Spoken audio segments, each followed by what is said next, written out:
A Soul to Care, A Blessing That Came from Trouble, is a non-fictional story of an original JIT, G-I-T, which stands for Gangster in Training, that came from the G Code of Northwest Miami-Dade County. The book tells the tale of JIT's life post-incarceration as a juvenile offender, rising above the obstacles in the street life to achieving a Master's of Science degree in nursing. The concept of a nurse being born and not made is shown in this book by starting with this young man's carrying axe as a teenage drug dealer and his experience in the drug game that shaped JIT into trusting his intuition and applying the standard ethical principles of honesty and integrity to gain the respect of others. The supportive involvement of his father from behind bars and his elderly grandmother at home allowed him to understand the demand of self-recognition in depicting that he can be the one from an unfortunate environment that can succeed against the odds and not to resort to gun violence as a means of problem solving. This book focuses on how he identifies his culture of accepting prison and death as normalities for the young in the form of drug dealing, substance use, and gun violence, and the need to show the power that education, a good heart, and faith in God will have within his culture.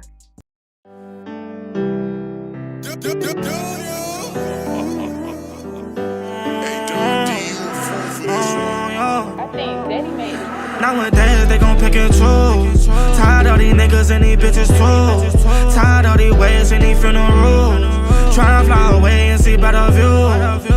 I ain't been the same since my dog died. That is one thing that'll make us all cry. I've been through shit that'll make you question God why. Man, I wonder how the world will look through God's eyes. God's eyes. Man, I wonder how this shit'll look through God's eyes. I ain't been the same since my dog died. Man, I wonder how the world will look through God's eyes.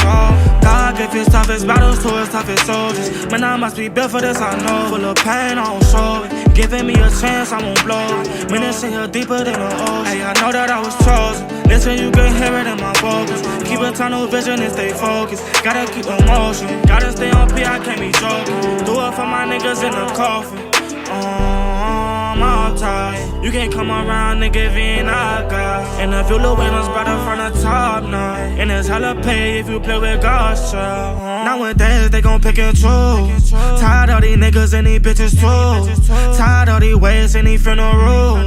Try and fly away and see better view. I ain't been the same since my dog died. That is one thing that'll make us all cry. I've been through shit that'll make you question God why. Man, I wonder how the world will look through God's eyes. God's eyes. Man, I wonder how this shit'll look through God's eyes. I ain't been the same since my dog died. Man, I wonder how the world will look through God's eyes.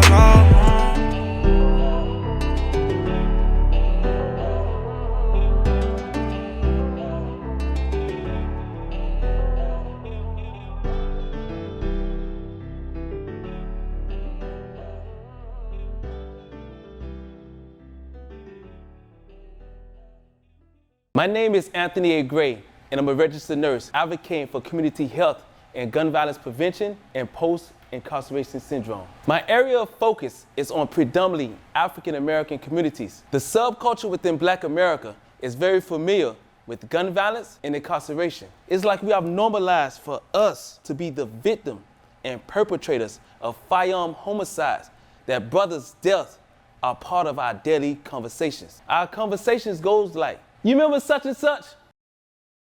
Yeah, he got killed. Man, what about such and such? He caught some time. I know you remember such and such. Yeah, he killed that boy. Tupac said it best in a song, Who Do You Believe In? Quote, it's just another murder. Nobody mourns no more. My teardrops getting bigger but can't figure what I'm crying for. Is it the miniature Cass's little babies, victim of straight from drug dealers going crazy?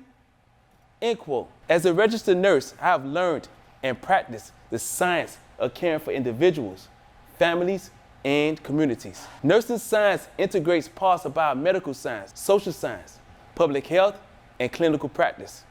We study health, illness, and healthcare delivery through evidence-based research and the application of theoretical models. Nursing theories in the past developed structured frameworks that define the relationships between patients, health, environment, and nursing care. Like Joyce Travelby's nursing theory model on human-to-human relationships, beginning with the original encounter and meeting someone, progressing through the stages of emerging identities with that person, and leading to the development of empathy and sympathy with that person. I wrote a book titled A Soul to Care, A Blessing That Came from Trouble, detailing my journey from post-incarceration as a juvenile offender, my involvement in the drug game, gun violence, and to achieving a Master of Science degree in nursing. The concept of a soul to care for me was not born in a nursing classroom, but on a street corner in Dade County.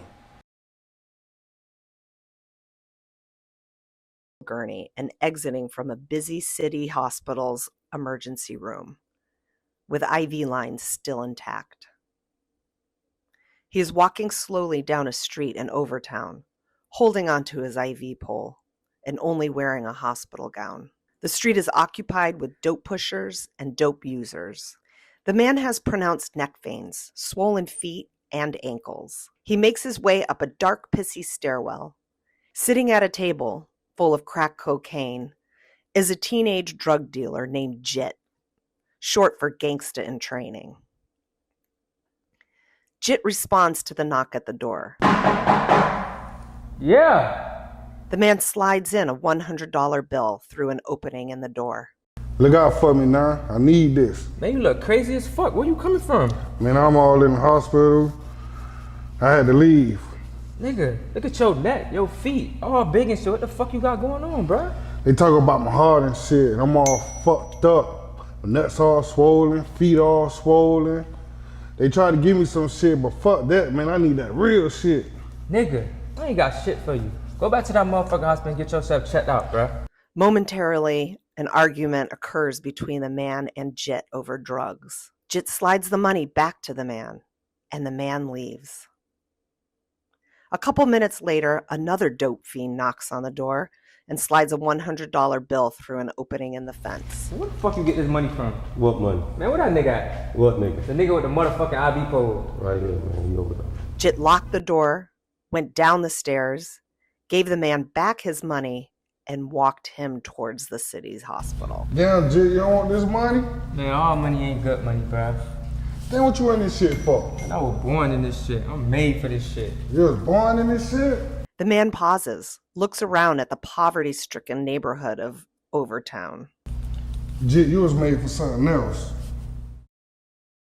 The video clip is from the opening scene of my book. My goal for A Soul to Care is to change the normalization of prison and young deaths to beliefs of compassion and empathy, like Joyce Travelby's nursing theory model on human-to-human relationships. The mission for A Soul to Care is to bring forth informational scientific initiatives to facilitate effective decision-making skills within our communities. When I say to bring forth scientific initiatives, I am speaking on the science of conditioning that was established unto us that caused social and psychological divisions within Black communities. Divisions that represent the systemic and precise analysis of the meaning, conduct, and utility of Black-on-Black crime in America. In this presentation of A Blessing That Came from Trouble, we will speak truth to our present situation of random shootings in the ghetto and to redeem wounds from our past in the spirit of Willie Lynch.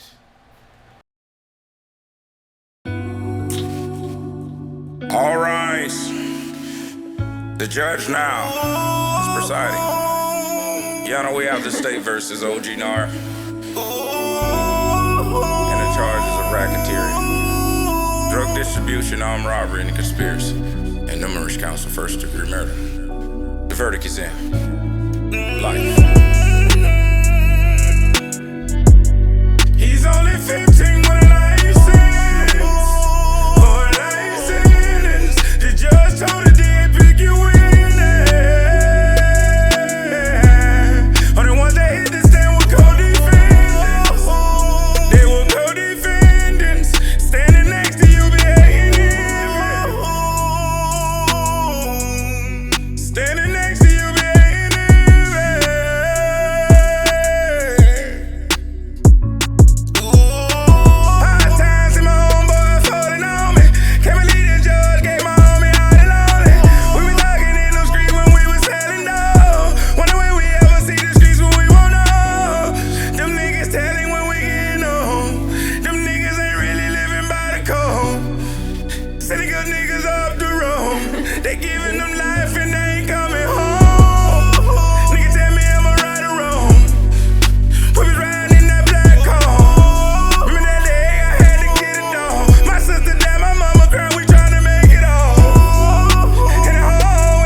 young man to 15 years, plus an intentional life sentence without the possibility of parole.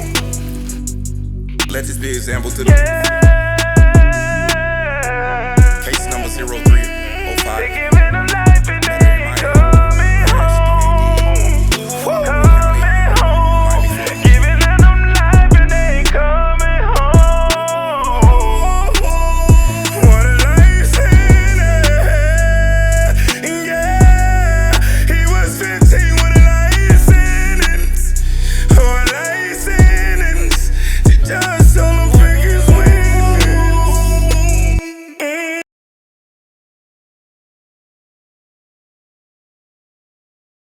My name is Anthony A. Gray, and I'm the author of the book, A Soul to Care, A Blessing That Came from Trouble.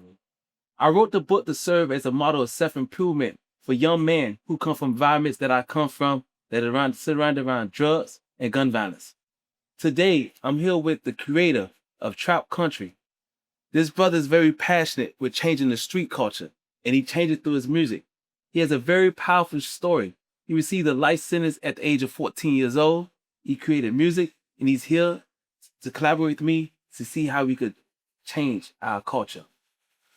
OG Nard, man. Welcome home, boy. Oh, they do, bruh. Boy, welcome, boy. Powerful, man. Nard, man, it's an honor just to be here with you, dog. Likewise, black man. Likewise. Man, it's an honor, man. And I'm going to go right into the interview, man, because you got a powerful story. And when we start talking and start building that bond, the more you tell me, the more I'm just compelled to introduce your story in your music to the world, man. Right. They need to hear your story, especially your music. Right. Nard, take us back to your childhood. What was life like growing up for you? Well, as a kid growing up in Miami-Dade County, growing up in Olinda Projects, and actually being a family member of one of Miami's biggest prominent drug families, you know what I mean? And a philanthropist and entrepreneur, the notorious Big Isaac Hicks. You know, the world may view Ike as a drug dealer, but I view Ike as an entrepreneur, a pillar to his community that changed a lot of people's lives. I mean, growing up in the inner city of Miami, it was violence, but it was unity. I can go back as far as the McDuffie riots, when black people actually did stick together. You know, and Miami shaped me a lot because growing up in Miami, every black young man is not taught to express emotion. We're taught to just react off impulse. And growing up down here versus where I'm at right now in life, it helps me to cope better, to understand that it's us. If we can correct us, then we correct the problem. And just as a kid, man, seeing drugs here, killing there, coming outside, police here, police there, it became a norm to me. Right. You know what I mean? It's like I was numb to it. You see somebody get killed, well, hey, that's how we always view things. But now, as I get older, I realize I was a product of my environment. Correct. But I can also be a solution. You know, even though we put the violence there, if it takes the older generation to install the wisdom in the younger generation to understand that the mistake was not a mistake, it was a lesson for your generation to not repeat or how would they say, resuscitate it again. I always tell younger youth, just seeing Miami culture, this is the crib. This Dade County, this 305. Right. Haitians, Jamaicans, Cubans, everybody want to be in Miami. Mm-hmm. But the childhood here is special to me, man, because we're losing our kids right now. Yeah. And when you say, you mentioned Big Ike, what was your relationship to Big Ike? That's my great uncle. Great uncle. And you talked about your environment, you talked about your family dynamics. How did that get you, your family dynamics, get you involved in the street life? Well, they tried to keep that from us. You know, they didn't really want us to see too much of that stuff. But you can't hide nothing when it's a dark cloud and a bloody glove, is how I like to present that. They always wanted the best for us. Right. All parents do. But at some point in my life, growing up as kids and we playing cops and robbers, make you want a gun. Yeah. You playing you getting on your bikes and you're traveling from one neighborhood to another neighborhood. That's the first development of a child understanding the connection of distribution, if it even made sense to you. Because you would take your toys and go to another hood to play with somebody else. And if they had something you like, you would trade and bring that back home. That was the first form of distribution to me that I visualized it as. You know what I mean? And just, I guess, soaking it all up and seeing it, it just took another turn for me.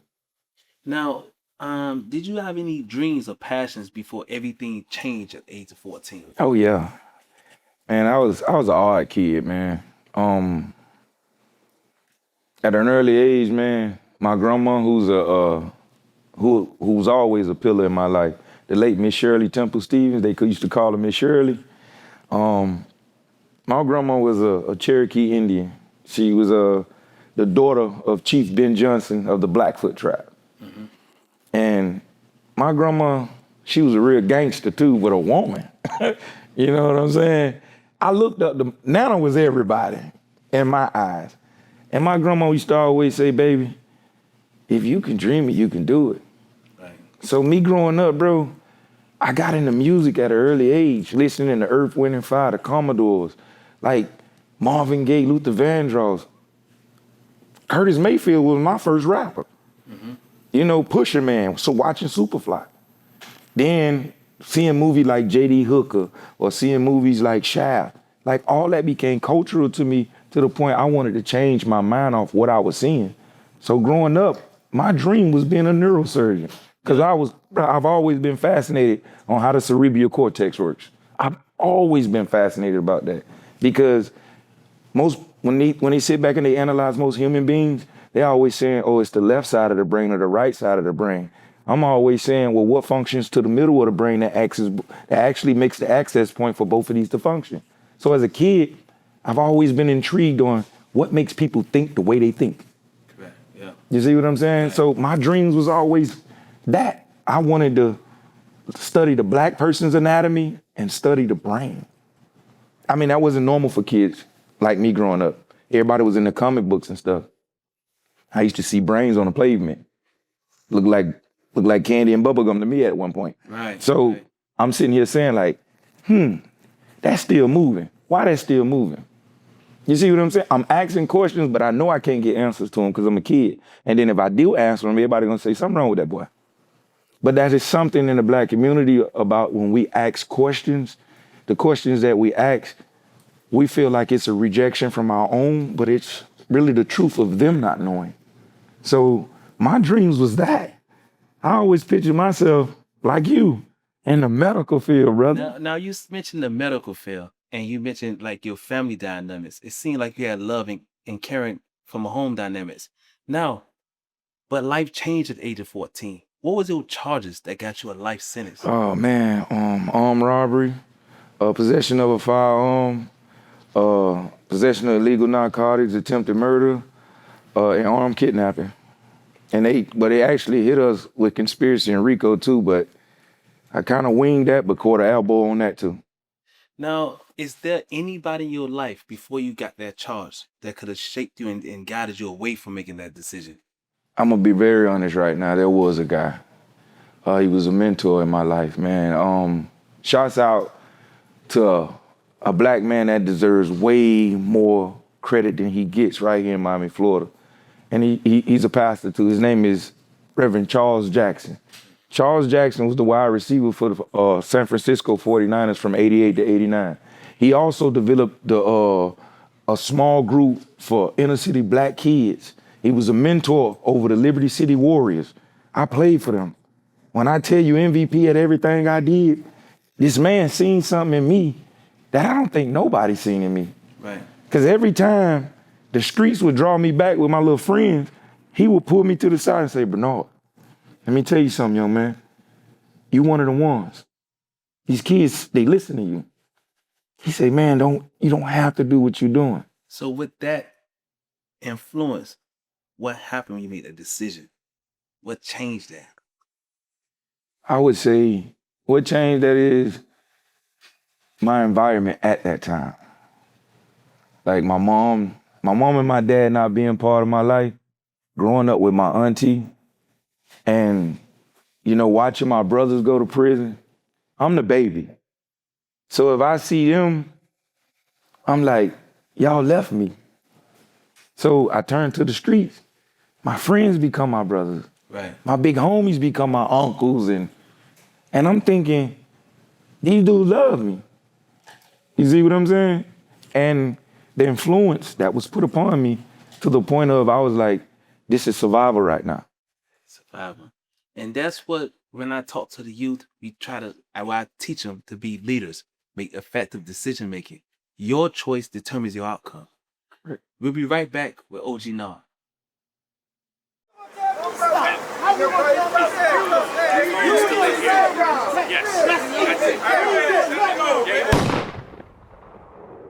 I still was the same person, so it couldn't affect me. It never got bigger than me.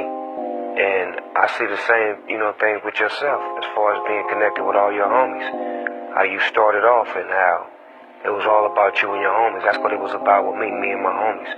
Making sure everybody eat, making sure everybody's involved. But as you grow, you lose certain homies because it's called closing the gap. This is the gap when we start. This is the gap as you grow. Notice how you grow and they don't. So how do you close the gap? You gotta come back down. When you come back down, you lose. Block boy, thoroughbred hustler, thuggin' with them hot boys, smoking like a muffler. Nigga blowing loud, so my head in the sky, standing 10 toes down on the block with that fire. Mama was a loner and my daddy was a goner, so the street niggas raised me to get it off the corner. Got me shooting up, booting up, busting niggas' heads. If you take mine, I'ma kill a nigga dead. I ain't studying these hoes, give a fuck how you feel. It's money over bitches out here, shit real. Police crooked, they be setting niggas up, playing drugs on the nigga. Quick to wet a nigga up. This lifestyle crazy, but a nigga love it. For the money and the fame of the game, we like fuck it. It is what it is, shit. Everybody thuggin' and the block stay bumpin'. Round the clock, shit jumpin', my nigga. Shorty wanna be with the block boys. He wanna chill and smoke weed with the block boys. Jit only 13 on the block boy. When he grow up, he got dreams of being a block boy. Shorty wanna be with the block boys. He wanna chill and smoke weed with the block boys. Jit only 13 on the block boy. When he grow up, he got dreams of being a block boy. Mama, where my daddy at? Jit want them new J's, so he selling crack. He started out watching out, now he selling smack. Got sent to the jack, cause shorty wasn't rap. He ain't snitch, he a ride, a real stand-up guy. A real young nigga, hit the block running wild. It ain't no bitch in him, so his mind made up. If a nigga act up, he gon' leave him laid up. So he smoking blaze up, he got money on his mind. Done did a little time, now he back out on the grind. The OG respect the little nigga move different from all the other dumb young niggas trying to get it. His hustle is official, he was soaking up game. Young niggas slanging them rocks and heroin. It is what it is, shit. Everybody thuggin' and the block stay bumpin' round the clock, shit jumpin', my nigga.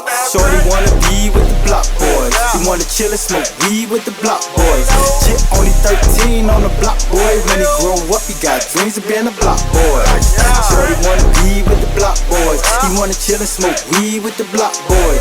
Jit only 13 on the block boy. When he grow up, he got dreams of being a block boy. Niggas rap about the game, but forget to mention that this lifestyle code come with consequences. Niggas dying every day over dumb shit. Cause on the block, everybody wanna run shit. Hop out on that gun shit, clear the whole corner. You either man up or get the hell off that corner. Make no sales on that corner, bringing drama, nigga want you. You poking out your chest, then your mama gon' be mourning. Just another young nigga with his picture on his shirt. Got his name in the verse, but his dick in the dirt. Streets hurt for a week, hashtag RIP. On everybody's status, Facebook and IG. Then it's on to the next young nigga on the block. For everyone we lose, another one to fill his spot. It is what it is, shit. Everybody thuggin' and the block stay bumpin' round the clock, shit jumpin', my nigga. Shorty wanna be with the block boys. He wanna chill and smoke weed with the block boys. Jit only 13 on the block boy. When he grow up, he got dreams of being a block boy. Shorty wanna be with the block boys. He wanna chill and smoke weed with the block boys. Jit only 13 on the block boy. When he grow up, he got dreams of being a block boy. And that's real. And I dedicate this to all my little young niggas, man. I see y'all out there on the block. You think it's a game, you got it twisted. This shit ain't a game, man. This shit is real. You lose your life out here. Put yourself yourself on the line willingly every day, nigga. Believe that. Lifestyle crazy.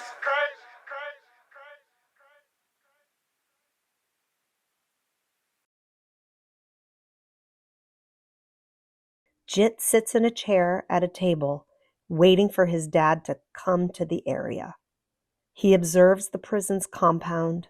He watches the inmates and correctional officers in the gated fences. Jit has despair in his eyes as he imagines his future. Damn, this shit look crazy in here. Yeah, I know. But it's part of the game right here. Yeah, this how they treating you here? Yeah, this the penitentiary, my nigga. This shit ain't no joke, bro. Damn. You know, you got people on you every day telling you what to do, when to do it, how to do it.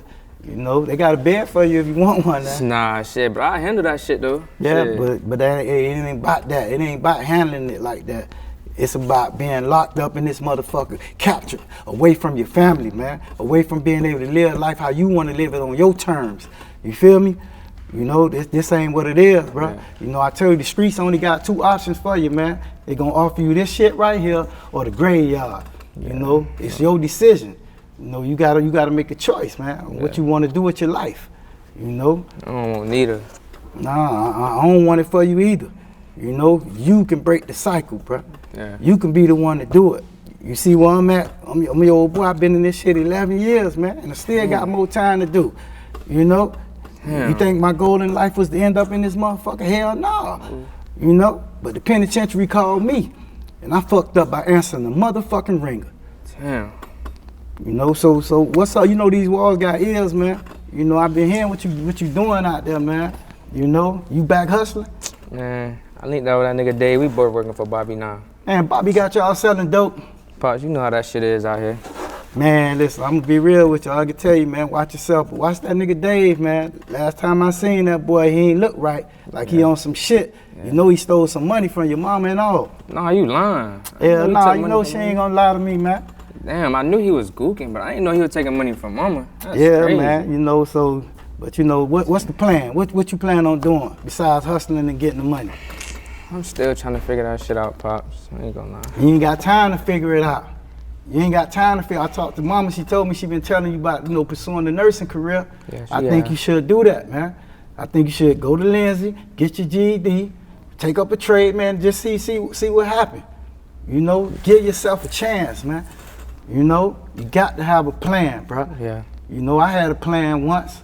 You know, the plan was to move y'all from Miami to a house out of town, put your mama through school and start my trucking company. Yeah, mama did tell me that. Yeah, man, you know, shit, I had done got the box truck. You know, all I was waiting on was a company that I could find to help subcontract me to get me started. Yeah. You know, but the war broke out, you know. What with who? Them niggas off 17th Street? Yeah, man, you know, but shit, I handle my business. You know how that shit go, you know what I'm saying? But war costs money. You know, so I had to try to get my bread back up. That's how I got knocked off on the road, heading to Duval with 25 on my head. Damn. Yeah, man, you know, but man, son, I'm sorry I can't be there for you, man. Yeah. You know what I'm saying? But I'm not apologizing for providing for y'all the way I provide, you know, because at the time I did what the cause demanded, and that was to survive. I know, Dad. And that's why I always love and respect you for that. Nah, I love you, son.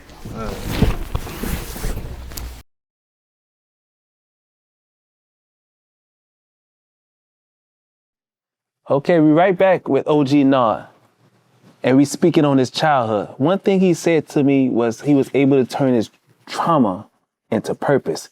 By him witnessing gun violence at a very young age, by him seeing someone get shot in the head and seeing their brain matter on the pavement, inspired him to become a neurosurgeon. But his environment was instruction, leadership, in fact, the decision-making skills. He made a mistake at 14 years old, which caused him to have a life sentence. Now, what changed? Like, what situation that changed your life at the age of 14 that made you go and commit that crime? This is a big part in the Black community. Support. Support changed that for me. Because I wanted so much more. But I was, like I told you, I was an odd kid and not too many people understood me. Not even the ones that love me. They didn't really understand me at that time because I was a troubled kid. But it was the matter of the fact of the question was never asked, why are you doing that? It was always, he's bad. He's terrible. You know what I mean? And all I wanted was somebody to just pay attention to what was going on in my head. Like, hey, look, I figured this out. I can do this. Oh, I can imitate this person. Hey, I can crack this joke. It was always amusing and pleasing to people at that time. But back in that time zone of a frame, compared to now, it wasn't normal. You know what I mean? I played football. I was good at it. I was always looking for my family. Nobody was never there. You see what I'm saying? So when I didn't get that love from the people that I looked up to, here come my homies. Right. Here come my OGs. They giving me that attention like, hey, look, boy, you talented, boy. Boy, you can do this. And I'm not telling them this. They're noticing it. So not getting the support here, but getting it there, I felt a sense of a weight lift off. Mm-hmm. You know what I mean? Because mental health plays a lot in a lot of things. Kids at an early age, we going through things, man, and we don't know how to tell our parents. We don't even know how to express ourselves to nobody, but guess who we can talk to? Our friends. Right. My homeboys, they wasn't troubled kids either, bro. We all met at one center point to where we understood, man, we going through mental trauma. Right. And ain't nobody here to listen to us. So what we did was created a friendship to where I never change on you, I never turn on you. Whatever you go through, I'm gonna go through. We might not wasn't born from the same mom and daddy, but you my brother now. So when one of us had the idea, let's get some money, we opened up a whole can of worms. Yeah. You see what I'm saying? And we thought it was okay as kids because we watched the older crowd do it. So we duplicated it. It was fun, but we didn't realize the consequences at the end. And them consequences, at that point, it set in for me and let me realize that I led my brothers down the wrong road. Because a lot of my friends got in trouble because of me. Yeah. I understood my leadership role because of Charles Jackson. But my actions to my friends, well, I was a bad example. As a child, you know what I'm saying, we learning, like, how to become man with no guidance. Right. And you did make that decision, like you say, you led your friends down the wrong path. Now, let me go back to your family. How did your family respond to when you caught a life sentence at age 14? And their response, how did it affect you? Be real transparent. They wasn't even in the courthouse for sentencing. Yeah. They wasn't. I don't even think they knew how much time I caught. How you felt when you caught that time, you look back, nobody was there? All I can think about was disappointing my grandma. That's it. I mean, Shirley. Yeah. I didn't want to fail her. Because my grandma, she put a lot into us, all of us. And when I quit that time, my grandma was already suffering like from heart and medical issues. So going up that road, boy, I tore it out. Yeah. Bruh, I tore it out. And it hurt her. It hurt it bad. Because out of everybody that really love you, well, that grandma. We don't got grandmas no more. Because nowadays, you look at the women now, they're friends with the children. I had a big mama. She wasn't your friend. She was your anchor. Whatever you say and do, she don't agree with you. She leads you and guides you. She give you infrastructure. My grandma raised 7 kids on her own. My granddaddy was there. He was a working man. But she didn't need a man to raise her children. Because she was raised in a culture to where the natives took care of everybody. They were the community. So I didn't even tell my grandma how much time I caught. Because I felt like I would have killed her. And I could relate to you because in my book, I talk about how much my granny played a role into me. She was a licensed practical nurse, and she was an English teacher. So when I was out there in the streets, I had somebody to come talk to. One thing she told me to do is never lie. If you have to lie still for somebody, you know what I'm saying? She taught me those values, so I used to come and tell her what I was involved in. Hustling and all this. She used to always tell me, God got something for you to do.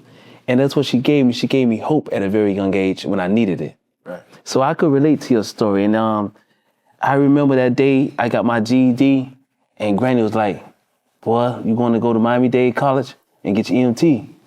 Like, Granny, man, what you mean? Like, you moving too fast. I just got this. It's like overwhelming. I'm in these streets.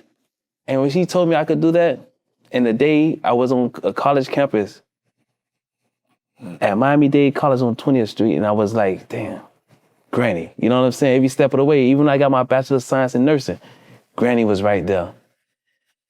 Very powerful story. We'll be back, OG Nard. Zaytu is sitting in a chair with a joint in his hand. Say, what's good, my nigga? What they do? Look what I got. Yeah. Jit walks up to him. Jit shows Zaytu his high school diploma. Told you I was finna get my shit, nigga. Oh, what the fuck? Hell yeah, my nigga. I always knew you was a smart nigga, man. Know that. Hit this. Let's celebrate, man. Nah, dude, that ain't for me, dog. Celebrate for what? That diploma don't mean shit if a nigga still thugging out here, Zay. Shit, you know you right. Bro, I just turned 18. Now you know what that means. Penitentiary bound. Yeah, and I don't want to be no smart nigga that graduated to the chain gang, you feel me? Shit, so what you gonna do? Work on an ambulance. Ambulance? Anybody gonna let your criminal ass work on no ambulance? Shit, you crazy. All my charges are minor. They only do local background checks as an adult. Nigga, I just turned 18 and I ain't trying to catch another case. Zay, I live in fear of a felony, bro. Think this shit a game, huh? Man, Jet, you a hustler, man. Always about $1. Fuck you think Shit. we call you schools for? Shit, I still owe you from that last little shit you gave me. Zay, fuck the dope game. I don't want to be a victim of the plot that was designed for us to fail. Shit, we got neutralized with the dope in the 70s and the 80s. Shit, Pop was right. Zay, whether you be a dope pusher or a dope user, you gonna get fucked by the game anyways. How many niggas you know made it past 25 alive and free? Shit, not too many. Talking legends. Niggas who made a whole lot of money and fell before they was even 25. Imagine having a life sentence over your fucking head before your 21st birthday or dead in a coffin, bro. All the money in the world can't amount to that, bro. See, that's why you gotta play it by the rules. The rules say don't get caught, but get your ass caught slipping. Nigga, you gon' get caught. You don't think them folks see these junkies coming in and out this bitch all day, they ain't gonna rush the spot? Man, how are you tripping? Nah, nigga, you tripping. Better get on with something solid, my nigga. Life will pass you by, man. I'm gone, bro. You could keep that bread too, homeboy. Bet.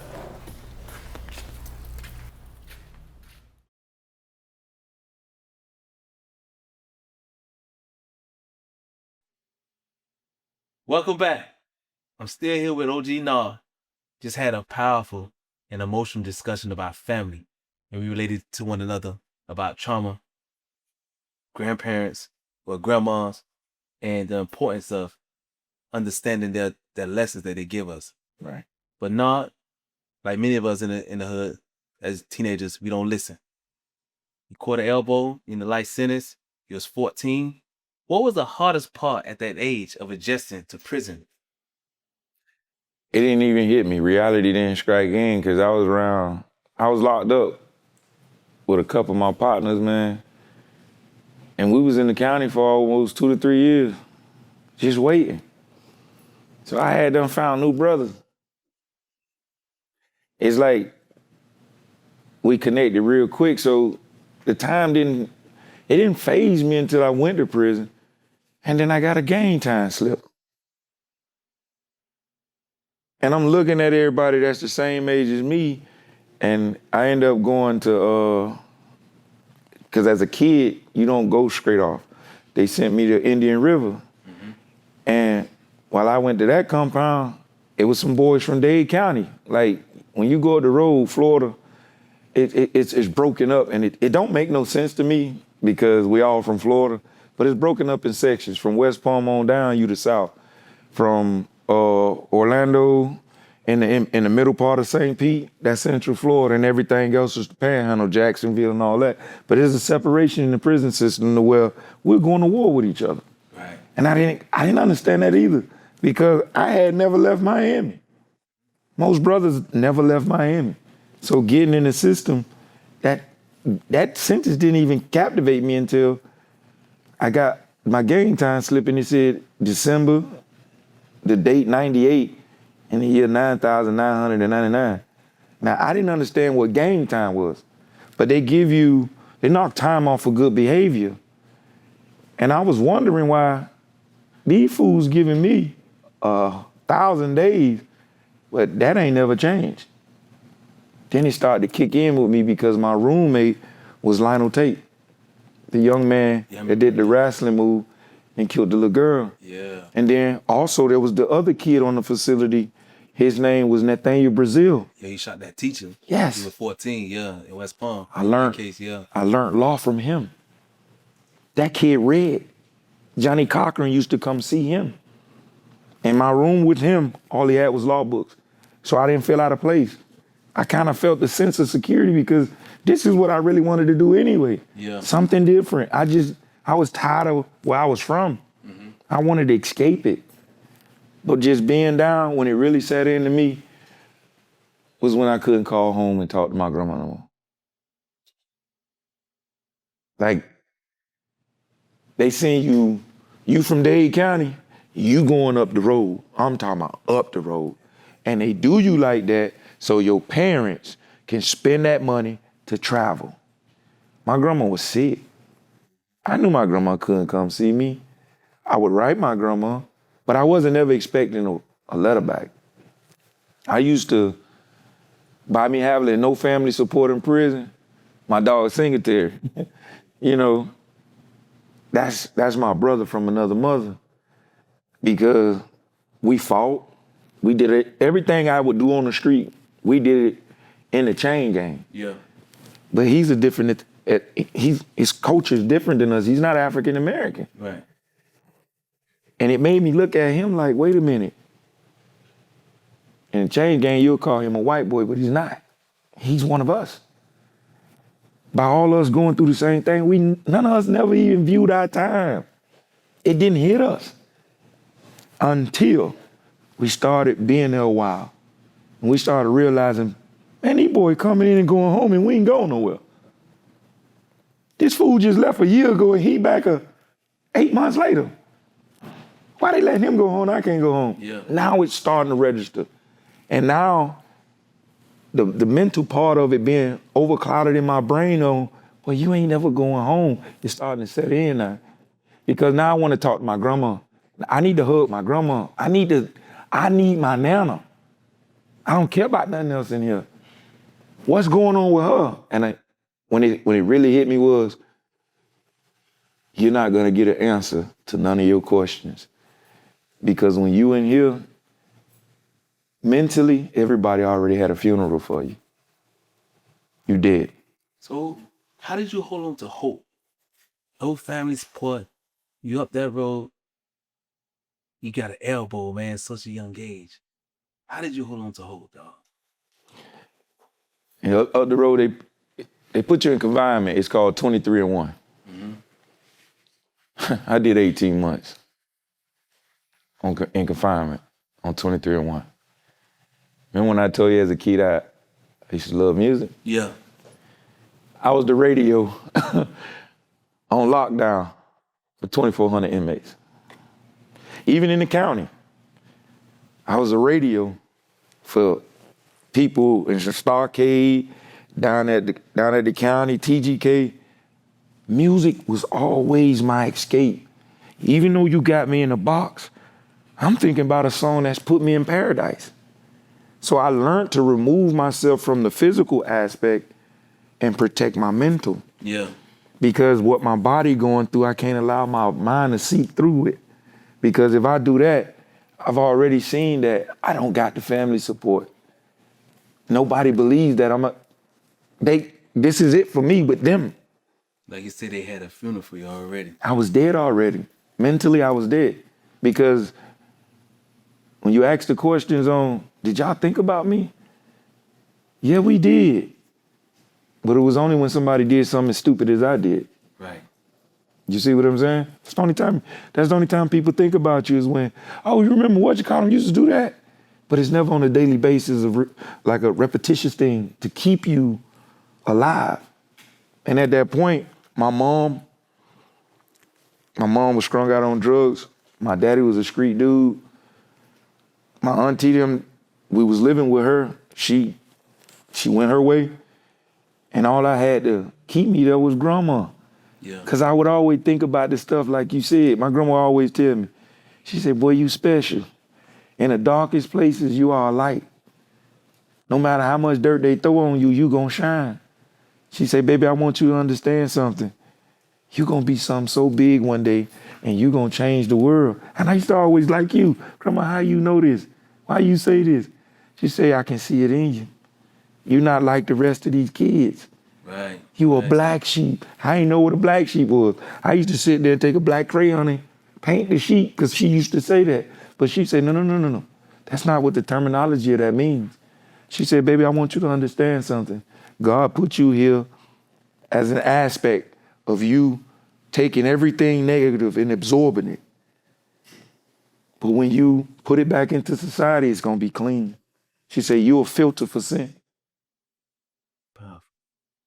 We'll be right back with OG Nard, and we're going to talk about how he was able to come up under that life sentence. This for the brothers in the federal and state penitentiaries. The ones on the yard that ain't coming home. Bear open the bag. Where do a man go when times get hard? These for my brothers on the prison yard. Somebody cut the light, I'm in the dark. Now always told me to look for God. Cause he the only one that knows your heart. Hear the cries of the ghetto child. Hear the cries of the ghetto child. Growing up in the country, had a hard life. Father was a drunk man, so mama got it right. Country baby sitting crying by the street light. Trying to feed my family while the judge came in life. It made it hard for a man in life that he chose to lead. No matter the color or blind to a man, they just wanna see me down and under, trying to make a change, fighting for my life while I'm going back. A lonely heart sitting on this long dark road, asking God to come and save my soul. A prison man in the cell ain't nothing different, just trying to let another man free. And wonder why the system's so corrupted, God, and why they really chose me. These are the cries of a ghetto child. These are the cries of a ghetto child.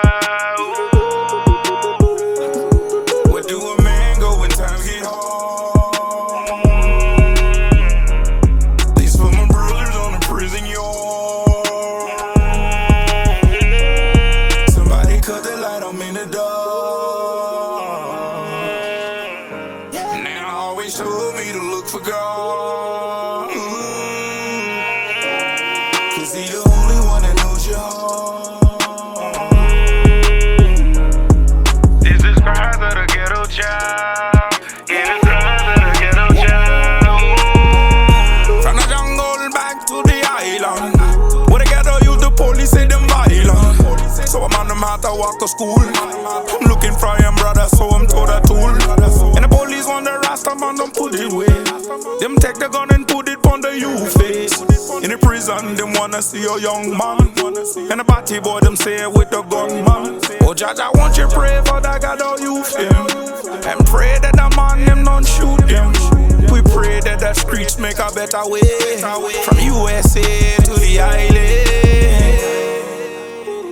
Yeah man, rise up you. US to the island. We need ya. Yeah Jamaica, rise up brethren. These are the cries of the ghetto child. These are the cries of a ghetto child. Baby, these cries of a ghetto child.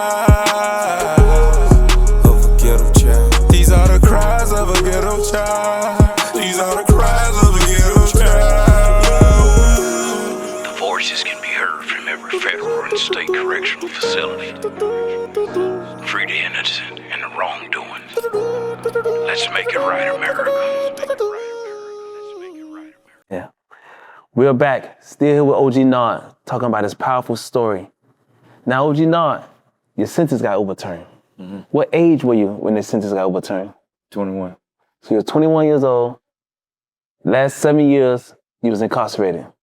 Now, you coming back, you got a new leaf on life. How did your sentence get returned, and how did it feel adjusting back into society? OG Pub, boy, rest in peace. He from California, man. He got locked up in 1975. He's in the Florida penal system ever since then. He was also a Muslim. You know, I wasn't really into religion. I was always a spiritual person because I always felt like religion separated us. Right. So, but the brother, I heard the same thing. It's a light. You a light. Like, your light can't go out. And like I said, I'm being confused by that term because grandma said it and now he's saying it and he's 65. But he had done freed so many brothers, man. Like he was what we call the chain gang lawyer. Okay. And he took pride in overturning cases with 3.850s and all kind of things. Like he said that as long as he's alive, God is going to use him to do that. Mm-hmm. So by me being in a cell with Nathaniel Brazil and studying law, it helped me because a lot of stuff that other inmates didn't know, I knew. And when OG got with 4 more other brothers, we was on Sumter County CI. As it's in Wildwood, Florida. It's in the boondocks. I'm talking about who, Lord? It's in the boondocks. And these brothers got together on the compound. I was in Lifer's dorm. I was the youngest person in Lifer's dorm. Right. So they got together and they was like, he not dying in here. He not dying in here. We not gonna let him die in here. And a lot of them knew Big Ike. Yeah. You see what I'm saying? A lot of them knew the old boy. A lot of them knew the old girl. He was from the crib. Some of the older cats next to OG. They got together, man, and they got a petition together. They sent in clauses to have the case overturned. It was in process of the motions, but it was one final piece that they needed. This was when I think her name was Reno.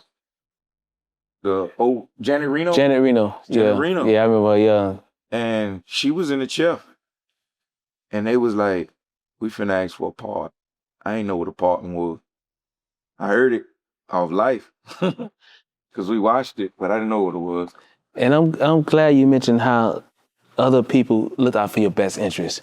To me, a soul to care means to have the compassion and empathy to care for another person's well-being to their best interest. Mm-hmm. And that's what them brothers did for you. They gave you a sense of family, a sense of hope, and they worked as a team, and they guided you through. Now, using those same principles, what they shared with you and what they provided to you to get you to become a free man to today, with your music, how can you use that same philosophy and that same thing that was transpired to you, how can you put that into your music to help somebody 14 years old about to make a decision that could land them in life for prison? With today's time, I understood something as a kid. Music is the rhythm to Black people's soul.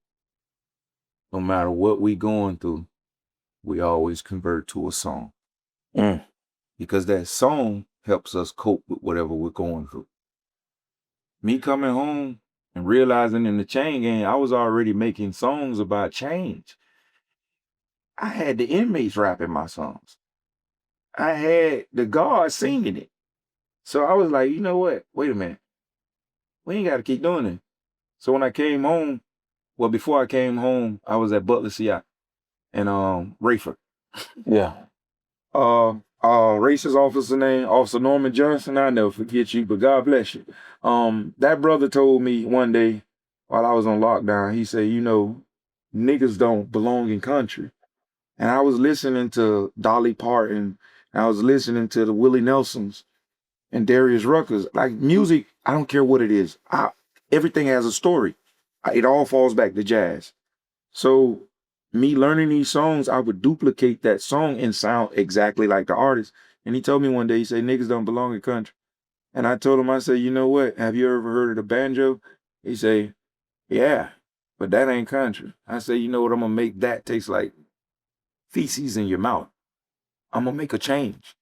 I'm going to do something to where you're not going to know if I'm a country artist or not, but it's going to bring everybody together. So when I got out, I was already doing trap country and all that other stuff in the chain gang. But when I got out, I noticed that the kids are gravitating to the music, and the music is supplying a whole pipeline of violence and drug activity. So you listen to the songs, it's like a chant, or like we would say, mantra. Yeah. If you're constantly, hi, Yeah. after a while, what do you begin on doing? You begin to act out that chant. Music in today's time and back then was a pipeline for our children to go right back to the chain gang. It didn't provide substance. It didn't provide a message. So what I said was, let me take the old Marvin Gaye's, mix it with the Slick Ricks, blend it with a little bit of Trick Daddy and Tupac's and all that, bring that all over into country and put it into a twang while I mix it with other genres. But the whole key method was pull from each genre that one piece of message that made people sit and listen. We don't have music that make us think anymore. We have music that helps us react. Like, we don't think about nothing, but we react to everything. Right. You see what I'm saying? And I realized the only thing to say to black man and the African-American community is to change the weapon that's killing us, and that's the music. Trap country. Make sure y'all go out there and listen to OG Nard with Trap Country. I greatly appreciate you taking time out to talk to me today and spread this message. We got your videos recorded, got your music up.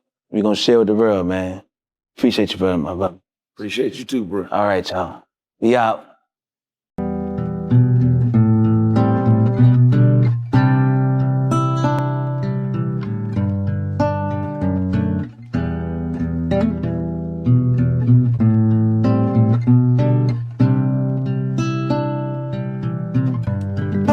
Trust is hard when you want me to stay, but I gotta lean into it and mean it if I'm gonna find my own way.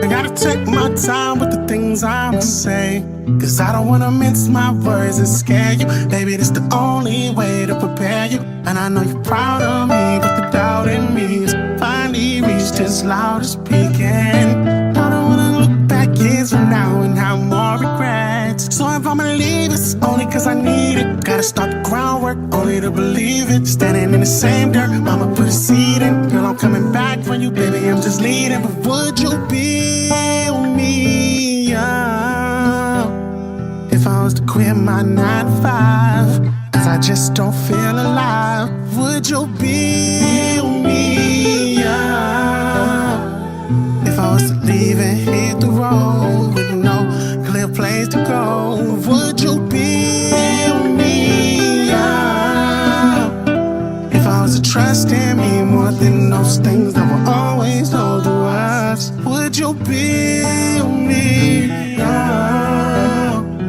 Baby, you're somewhere along the path, I forget to call you back. Would you?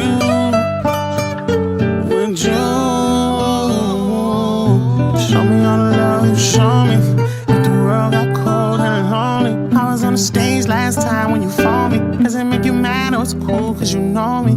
I'll be calling you back in a minute, and the circle don't change who in it.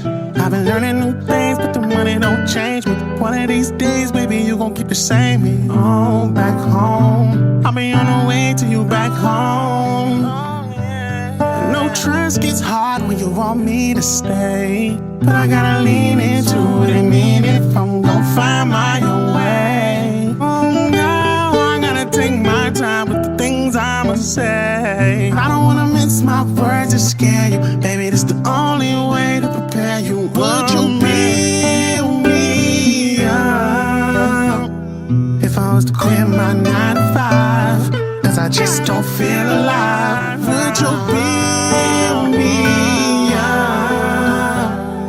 If I was to leave and hit the road with no clear place to go, would you be with me? Yeah. If I was to trust in me more than those things that were always told to us, would you be